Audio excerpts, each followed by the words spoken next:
कर लीजिए, voice clear आ रही है? क्लास को स्टार्ट करते हैं। चलिए, क्वेश्चन नंबर देखिए, यहाँ पर आपसे पूछा गया पहला नंबर आपसे, आपको यहाँ पर जवाब देना है। उत्तर प्रदेश के निम्नलिखित में से किस जिले में सरधना मेला मनाया जाता है? चलिए, यहाँ पर देखिए क्वेश्चन नंबर, यहाँ पर पहले नंबर का आपको यहाँ पर जवाब देना है। राइट आंसर आपका यहाँ पर क्या होगा? उत्तर प्रदेश के निम्नलिखित में से किस जिले में सरधना जो मेला है आपका ये मनाया जाता है? यहाँ पर जवाब क्या होगा आपका? और यहाँ पर अगर आपका जवाब ऑप्शन नंबर बी है मेरठ, तो बिल्कुल सही आंसर है आपका, ऑप्शन नंबर बी आपका होगा। चलिए नेक्स्ट प्रश्न बताइए। यहाँ पर देखिए आपसे पूछा गया जेपीईजी का सही फुल फॉर्म क्या होगा, है ना? यहाँ पर देखिए आपको आंसर बताना है क्या होगा। यहाँ पर देखिए आपको कमेंट करना है जेपीईजी का सही फुल फॉर्म क्या होगा। तो यहाँ पर याद रखिएगा इसका फुल फॉर्म आपका होगा ज्वाइंट फोटोग्राफिक, यहाँ पर आंसर आपका है ज्वाइंट फोटोग्राफिक एक्सपर्ट्स ग्रुप आपका है, option number C. Processor chip की गति जो है किसमें मापी जाती है? यहाँ पर देखिए कमेंट करना राइट आंसर क्या होगा।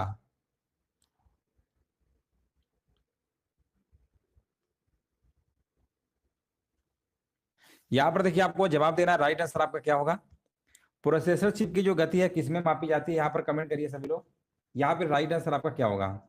तो यहाँ पर देखिए आपका जो जवाब होगा ऑप्शन नंबर यहाँ पे आपका बी नंबर होगा, मेगा हर्ट्ज में होती है आपकी, याद रखिएगा।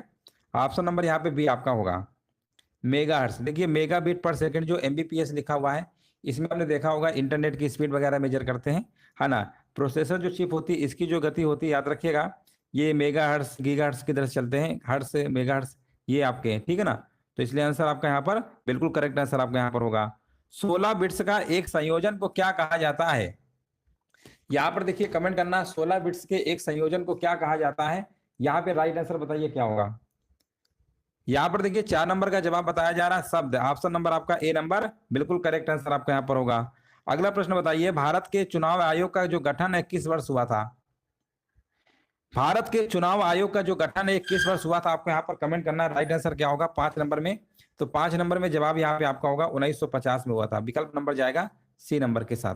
यहाँ पर देख सकते हैं भारत के चुनाव आयोग का गठन 25 जनवरी 1950 को किया गया था। इस आयोग के पहले कार्यकारी जो भैया सुकुमार सेन थे। आयोग का उद्देश्य क्या था कि निम्न पदों के चुनाव का संचालन करना, चाहे वह अध्यक्ष का हो, चाहे उपराष्ट्रपति का हो, चाहे संसद को हो, चाहे राज्य विधानसभा को, विधान परिषद को। इसका मुख्यालय आपका नई दिल्ली में। यहाँ पर देखिए बताना है 14 वर्ष की आयु तक के बच्चों को खतरनाक रोजगार से कौन सा बचाता है? कौन सा अनुच्छेद है जो आपका 14 वर्ष की आयु तक बच्चों को खतरनाक रोजगार से बचाता है? यहाँ पर देखिए 6 नंबर का जवाब क्या होगा, और यहाँ पर हमारे भी जवाब आ चुका है। बिल्कुल देखिए यहाँ पे राइट आंसर बताया जा रहा है, अनुच्छेद नंबर आपका 24 है, जो कि ऑप्शन नंबर आपका ए नंबर होगा। नेक्स्ट प्रश्न आपको बताना है। यहाँ पर पूछा गया निम्नलिखित में से कौन वित्त मंत्रालय के अधीन विभाग नहीं है? बताइए कौन वित्त मंत्रालय के अधीन आपका विभाग नहीं है? यहाँ पे राइट आंसर बताइए क्या होगा। चलिए यहाँ पर देखिए कमेंट करिए सभी लोग, और यहाँ पर देखिए जवाब हमारे बीच आ चुका है, बिल्कुल सही जवाब दिया गया है। 7 नंबर कह रहे हैं, ऑप्शन नंबर डी होगा, उद्योग और आंतरिक व्यापार को बढ़ावा देने के लिए विभाग। वित्त मंत्रालय के अंतर्गत देख लीजिए कौन कौन से विभाग हैं, यहाँ पर देख सकते हैं व्यय विभाग है आपका, है ना? राजस्व विभाग है, वित्तीय सेवा विभाग है, ये सब आपके हैं।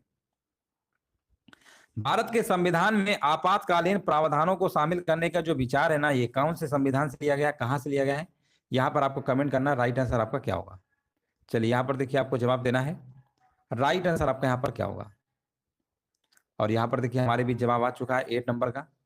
8 नंबर कह रहे हैं भारत सरकार अधिनियम 1935 वाला है, जो कि ऑप्शन नंबर बी आपका बिल्कुल करेक्ट आंसर आपका हो जाएगा। यहाँ पर आप देख सकते हैं भारत के संविधान के भाग नंबर आपका यहाँ पर लिखा हुआ है 18वें में आपातकाल के प्रावधानों को अनुच्छेद 352 से लेकर 360 तक बताया गया है। और यह भी कहा गया है कि 352 जो अनुच्छेद है वो राष्ट्रीय आपातकाल संबंधित है। राष्ट्रीय आपातकाल आपका लग चुका है 3 बार, ठीक है ना? और राष्ट्रपति शासन तो बहुत बार लग चुका है, ये 356 में है। और वित्तीय आपातकाल अभी तक अपने देश में कभी नहीं लगा है। ये अनुच्छेद नंबर 360 में वित्तीय आपातकाल के बारे में बताया गया है। और आपातकाल के दौरान ये भी याद रखिएगा, निलंबन जो है जर्मनी के वीमर संविधान से आपका लिया गया है। अगला प्रश्न आपसे यहाँ पर पूछा गया, आपको यहाँ पर जवाब देना है, निम्नलिखित में से कौन सी विशेषता संसदीय सरकार से संबंधित आपकी नहीं है? कौन सी विशेषता जो है संसदीय सरकार संबंधित नहीं है, आपकी है एकल कार्यकारी, जो कि ऑप्शन नंबर आपका राइट आंसर आपका है। चलिए नेक्स्ट प्रश्न बताइए। एकल कार्यकारी जो है संसदीय सरकार की विशेषता नहीं है, एकल कार्यकारी सरकार के राष्ट्रपति के रूप की विशेषता है। संसदीय सरकारी प्रणाली में मंत्रिपरिषद सामूहिक रूप से प्रधानमंत्री के नेतृत्व में निचले सदन के प्रति जिम्मेदार होती है। हर 5 वर्ष में निचले सदन को भंग कर दिया जाता है और लोकसभा के लिए एक नए सत्र के लिए चुनाव आपके होते हैं। यहाँ पर देखिए नेक्स्ट प्रश्न आपसे पूछा गया है, भारत में प्रमुख बौद्ध संरचनाओं में से एक सारनाथ में स्तूप का निर्माण जो है महान मौर्य राजा अशोक के द्वारा किया गया था। कहां पर किया गया था, आपको यहाँ पर कमेंट करना है। कौन से स्तूप का निर्माण किया गया था सारनाथ में? उसका नाम है आपका धमेक। याद रखिएगा, सारनाथ में धमेक स्तूप का निर्माण जो है ये भैया राजा जो है मौर्य वंश के राजा अशोक के द्वारा किया गया। आगे बढ़ेंगे। यहां पर आपको बताना, निम्नलिखित में से किसने भक्ति काल में सखी शबद और रामायणी की रचना की है? किसने भक्ति काल में सखी शबद और रामायणी की रचना किया है? आंसर जाएगा विकल्प नंबर सी के साथ, कबीरदास जी हैं भैया भक्ति काल के। आगे बढ़ेंगे। उत्तर प्रदेश के किस शहर को भारत का सिराज कहा जाता है? यह प्रश्न हमने बहुत बार कराया है और इसका आंसर आपका होगा जौनपुर डिस्ट्रिक्ट। ऑप्शन जाएगा सी के साथ। यहां पर देखिए नेक्स्ट प्रश्न पूछा गया कि सुल्तान ने भू राजस्व को उपज के आधे हिस्से तक बढ़ा दिया था। कि सुल्तान ने भैया भू राजस्व के उपज के आधे हिस्से तक बढ़ा दिया था। उनका नाम क्या था? उनका नाम था आपका अलाउद्दीन खिलजी। 28 सितंबर 1929 को शारदा अधिनियम क्यों पारित किया गया था? इसका क्या रीजन था, क्यों पारित किया गया था? तो याद रखिएगा, इसमें जो न्यूनतम विवाह आयु की स्थापना करने के लिए किया गया था, उसमें एक बताया गया था कितने साल की होगी तभी शादी होगी, है ना। यहाँ पर आप देख सकते हैं 28 सितंबर 1929 को यह पारित किया गया कि अधिनियम के अकॉर्डिंग लड़कियों के लिए विवाह की उम्र जो है 14 वर्ष निर्धारित की गई थी। अगर 14 वर्ष की होंगी तभी विवाह होगा, और लड़कों के लिए कहा गया था 18 वर्ष कम से कम होना चाहिए। बाद में एक संशोधन किया गया, कहा गया तो बहुत कम उम्र है ना, तो उन्होंने कहा इसकी थोड़ा और बढ़ाई जाए, तो फिर किया गया 18 वर्ष लड़कियों के लिए और 21 वर्ष किया गया पुरुषों के लिए। आगे बढ़ेंगे। यहाँ पर बताइए, निम्नलिखित में से किस वायसराय के दौरान क्रिप्स मिशन ने भारत का दौरा किया? क्रिप्स मिशन ने भारत का दौरा किया किस वायसराय के दौरान? तो वो वायसराय भैया थे लॉर्ड लिनलिथगो। लॉर्ड लिनलिथगो थे भैया, याद रखिएगा, लॉर्ड लिनलिथगो याद रखेंगे। चलिए हाँ देख लीजिए, सभी का जवाब आ रहा है, बिल्कुल सही है। क्रिप्स मिशन कब आया था, ये आप लोगों को कमेंट सेक्शन में जवाब देना है, सभी लोगों को जवाब देना है। क्रिप्स मिशन कब आया था, है ना। और द्वितीय विश्व युद्ध आप जानते ही हैं 1939 से लेकर 1945 तक चला था। ये प्रश्न आपका पूछा भी गया है कि क्रिप्स मिशन कब आया था, ये प्रश्न पूछा गया है और ये 1942 में आया था। 1942 में आया था क्रिप्स मिशन और 1939 से लेकर 1945 तक आपका द्वितीय विश्व युद्ध चला था। तो कई बार ये भी पूछ लेता है कि द्वितीय विश्व युद्ध के दौरान भैया कौन वायसराय थे? लॉर्ड लिनलिथगो थे। और क्रिप्स मिशन पूछेगा तो भी ये लगाइएगा। आगे बढ़ेंगे। निम्नलिखित में से कौन सा ग्रह जोवियन ग्रह की श्रेणी में आता है? जोवियन ग्रह की श्रेणी में कौन सा ग्रह आता है? तो आप कहेंगे सर वो तो शनि ग्रह है, ऑप्शन नंबर सी लगा दीजिए। आगे बढ़ेंगे। वेलिंगटन ट्रॉफी निम्नलिखित में से किस खेल से संबंधित है? वेलिंगटन ट्रॉफी जो है किस खेल में दी जाती है, किस खेल संबंधित है? तो ये आंसर जाएगा नौकायन के साथ, विकल्प जाएगा डी के साथ।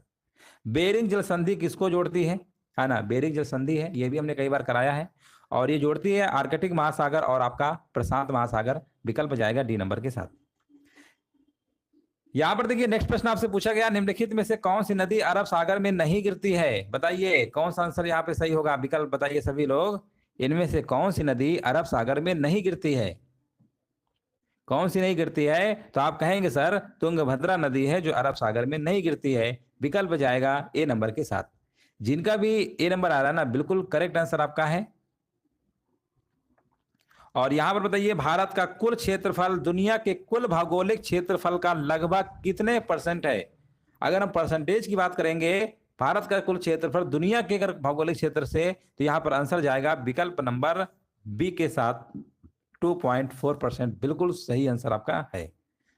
और यहां पर देखिए भारत में दुनिया के कुल सतही क्षेत्रफल आप देख सकते हैं 2.4% है। भारत का क्षेत्रफल 32,87,263 वर्ग किलोमीटर है, जो दुनिया का 7वां सबसे बड़ा देश आपका बनाता है क्षेत्रफल की दृष्टि से। और अगर हम बात करते हैं पहले नंबर पे कौन सा है, तो आप कहेंगे सर रूस है, और कल की क्लास में हमने कराया था कि दूसरे नंबर पे कौन सा है, तो आपने कहा था कनाडा है। 7वें नंबर पे अपने देश का नाम है इंडिया, जो 7वें नंबर पे आता है। और यहाँ पर देखिए नेक्स्ट प्रश्न आपसे पूछा गया, निम्नलिखित में से किस मृदा का उपयोग आमतौर पर ईंटों के लिए किया जाता है? कौन सी मृदा है? मृदा मतलब मिट्टी। अब मिट्टी का उपयोग आमतौर पर ईंटों के लिए किया जाता है। ईंटें आप देखे ही होंगे, घर बनते हैं उनसे। आंसर क्या होगा? आंसर जाएगा लैटराइट मिट्टी, ऑप्शन नंबर डी के साथ। नेक्स्ट प्रश्न आपके सामने है 22 नंबर। देखिए आपसे पूछा गया किस विटामिन में धात्विक परमाणु होता है? कौन सी विटामिन में धात्विक परमाणु होता है? वो आपका है विटामिन B12। विटामिन B12 यहाँ पे बिल्कुल करेक्ट आंसर आपका है। नेक्स्ट प्रश्न आपसे पूछा गया है, यहां पर पूछा गया कार्बन चक्र में जीवाणुओं की भूमिका क्या होती है? कार्बन चक्र में अगर हम जीवाणुओं की बात करेंगे ना, इनकी जो भूमिका होती है वो कार्बनिक यौगिकों का विघटन करते हैं भैया। कार्बनिक यौगिकों के विघटन में कार्बन चक्र में जीवाणुओं की बहुत इंपॉर्टेंट रोल होता है, भूमिका होती है कार्बनिक यौगिकों का विघटन। एक वैद्युत बल्ब में टंगस्टन तार के साथ साथ आर्गन गैस के प्रयुक्त की जाती है। आपने देखा होगा जो टंगस्टन का तार लगा रहता है उसका गलनांक अधिक होता है। आपने बिजली के बल्ब देखे होंगे, उसमें एक बीच में एक पतला तार लगा रहता है, वो हमारा कैसा होता है? टंगस्टन का बना होता है। क्यों बनाया जाता है? गलनांक ज्यादा होता है। और इसमें बोला गया आर्गन गैस ही क्यों भरते हैं? इसलिए भरा जाता है बल्ब की आयु बढ़ाने के लिए। अगर बल्ब की लाइफ नहीं होगी तो फिर आप बल्ब खरीदेंगे नहीं खरीदेंगे? पता चले आज ही बल्ब लेके आए और कल फ्यूज हो गया, तो उसकी आयु को बढ़ाने के लिए कम से कम काफी समय तक चले। हवा की चाल को मापने के लिए निम्न में से किस उपकरण का उपयोग किया जाता है? अब हवा की मान लो चाल को मापना है, कभी कभी हवा बहुत तेज चलती है तो उसको मेजर किया जाता है कितनी स्पीड चल रही है। तो आंसर क्या होगा? एनीमोमीटर से मेजर करते हैं। एनीमोमीटर से क्या करते हैं? हवा की चाल को मापते हैं। एनीमोमीटर एक ऐसा उपकरण है जो हवा की गति और दिशा को निर्धारित करता है। स्पेक्ट्रोमीटर एक ऐसा उपकरण होता है जो अपने विद्युत चुंबकीय स्पेक्ट्रम का विश्लेषण करके प्रकाश की संपत्ति का अध्ययन करता है। स्पीडोमीटर आप जानते ही हैं, है ना, वाहन की तात्कालिक गति को मापता है स्पीडोमीटर, है ना। और हवा और अन्य गैसों घनत्व को भी मापता है, उसे हम एरोमीटर कहते हैं। यहां पर आपसे पूछा गया विशु जो है निम्नलिखित में से किस राज्य का प्रसिद्ध त्योहार है? विशु के बारे में आपको बताना है, ये कौन से राज्य का प्रसिद्ध त्योहार है विशु? दोस्तों याद रखिएगा ये आपका है केरल राज्य का है, विकल्प जाएगा बी के साथ। निम्नलिखित में से कौन सा भारत का एकमात्र नदी तटीय प्रमुख बंदरगाह है? भारत का एकमात्र नदी तटीय प्रमुख बंदरगाह है। 27 नंबर का जवाब यहाँ पे आपका होगा कोलकाता, आंसर जाएगा सी के साथ। निम्नलिखित में से कौन सी नृत्य शैली दक्षिण भारत से संबंधित आपकी नहीं है? दक्षिण भारत से संबंधित कौन सी नृत्य शैली नहीं है? तो यहाँ पर जवाब आपका होगा कथक। उत्तर भारत का है भैया, ये दक्षिण भारत थोड़ा है। आंसर लगाइए कथक। अगला प्रश्न आपसे पूछा गया निम्नलिखित में से कौन उत्तराखंड की धार्मिक 4 धाम यात्रा का हिस्सा नहीं है? उत्तराखंड की जो धार्मिक यात्रा है 4 धाम, उनमें कौन शामिल नहीं है? तो आप कहेंगे सर इसमें आपका केदारनाथ तो है, बद्रीनाथ भी है, यमुनोत्री भी है, बट अमरनाथ आपका नहीं है। विकल्प जाएगा सी नंबर के साथ। यहां पर आप देख सकते हैं 4 धाम में आपके उत्तराखंड राज्य के 4 तीर्थ स्थल शामिल हैं। वो यमुनोत्री है, गंगोत्री है, केदारनाथ है और बद्रीनाथ है। 4 याद रखिएगा, 4 धाम याद रखेंगे। और भारत के 4 धाम की बात करेंगे तो ये उत्तराखंड के थे। भारत के 4 धाम कौन है भैया? रामेश्वरम तमिलनाडु में पड़ता है, पूरी उड़ीसा में पड़ता है, द्वारका गुजरात में पड़ता है और बद्रीनाथ उत्तराखंड में पड़ता है। और जम्मू कश्मीर केंद्र शासित प्रदेश में अमरनाथ भैया भगवान तीर्थों में से एक है। भगवान अमरनाथ जो भैया कहाँ है? जम्मू कश्मीर में आपका है। अमरनाथ गुफा में प्राकृतिक रूप से बर्फ से निर्मित क्या है? शिवलिंग है, जो भगवान शिव से मिलता जुलता है। आगे बढ़ेंगे, उत्तर भारत में पहला परमाणु ऊर्जा संयंत्र जो है किस राज्य में बनाया जाएगा? ये आपका बनाया जाएगा, आंसर जाएगा उड़ीसा में। विकल्प जाएगा सी नंबर के साथ।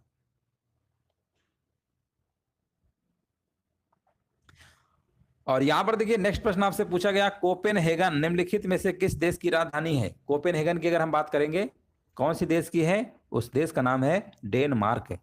फिनलैंड की राजधानी हेलसिंकी है, याद रखिएगा। नॉर्वे की राजधानी ओस्लो है और न्यूजीलैंड की राजधानी आपको कमेंट सेक्शन में बताना है न्यूजीलैंड की राजधानी क्या है। चलिए सभी लोग कमेंट करिएगा। और अगला प्रश्न आपको बताना चुंबी घाटी भारत चीन और किसके बीच एक त्रिसंगम है? त्रिसंगम। चुंबी घाटी जो है भारत तो है ही, एक देश चीन भी हो गया और तीसरा देश आपको बताना है, तीसरा देश आपका है भूटान। विकल्प जाएगा डी के साथ। अभी ये प्रश्न रिसेंटली एग्जाम में आपका पूछा गया है। चलिए बहुत बढ़िया, बिल्कुल सही जवाब है, बिल्कुल राइट आंसर दिया गया है। और अगला प्रश्न आपको बताना है किस संग्रहालय में मूर्ति कला का सबसे बड़ा संग्रह है ना। यहाँ पर देखिए आपको कमेंट करना है किस संग्रहालय में मूर्ति कला का सबसे बड़ा संग्रह है। आंसर जाएगा 33 का ए नंबर के साथ, मथुरा संग्रहालय।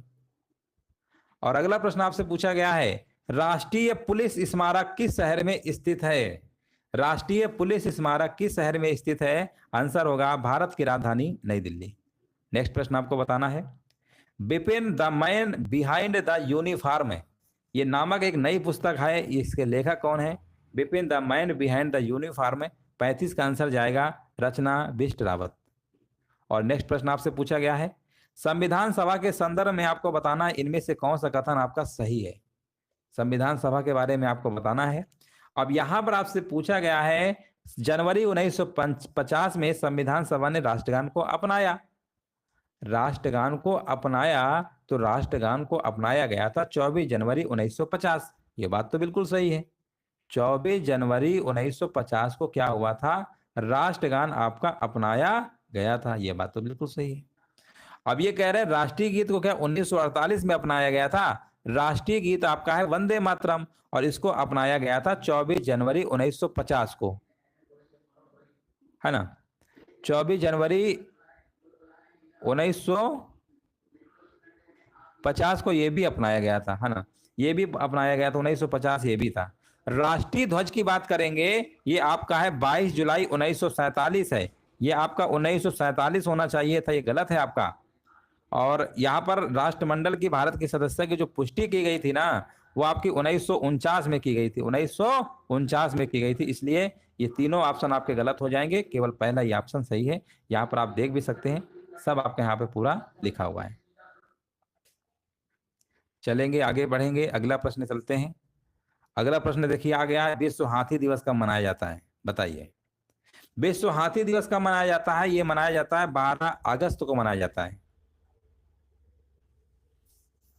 अथर्ववेद खंडों का संग्रह है, कितने खंडों का संग्रह है अथर्ववेद। आंसर जाएगा ऑप्शन नंबर ए के साथ 20।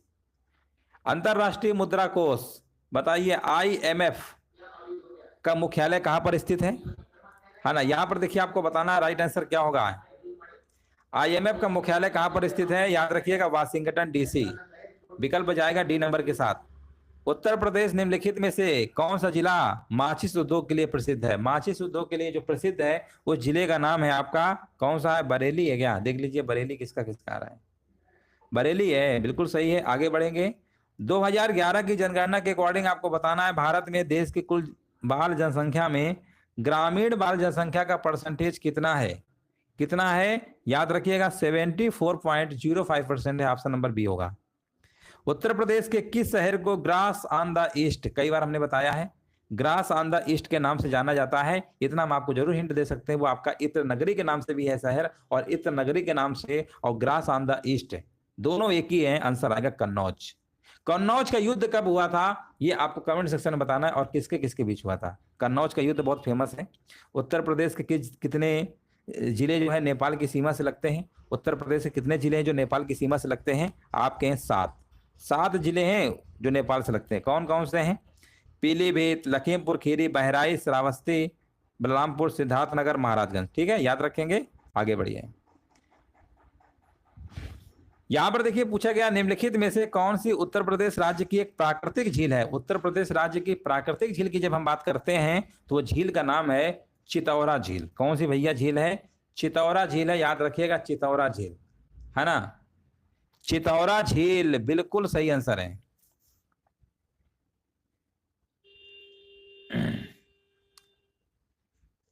बहराइच जिले में भैया है, एक चित्तौड़ गांव पड़ता है, वहीं पर है।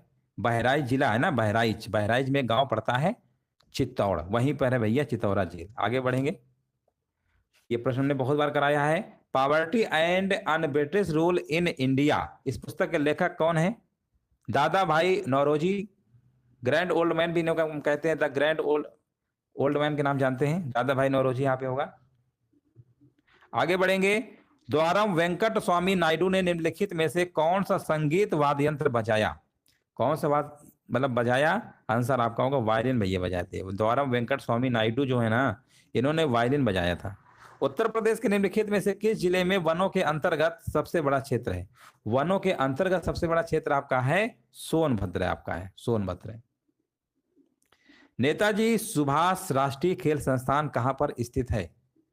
ये आपका कहां पर है, आपको कमेंट करना है। नेताजी सुभाष राष्ट्रीय खेल संस्थान कहां स्थित है?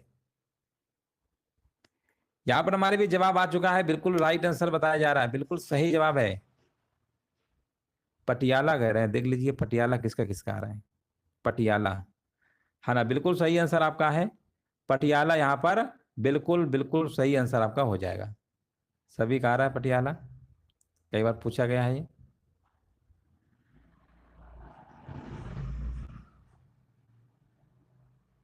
एशिया का सबसे बड़ा खेल संस्थान भी है, ये भी आपको याद रखिएगा। चलिए आगे बढ़ते हैं।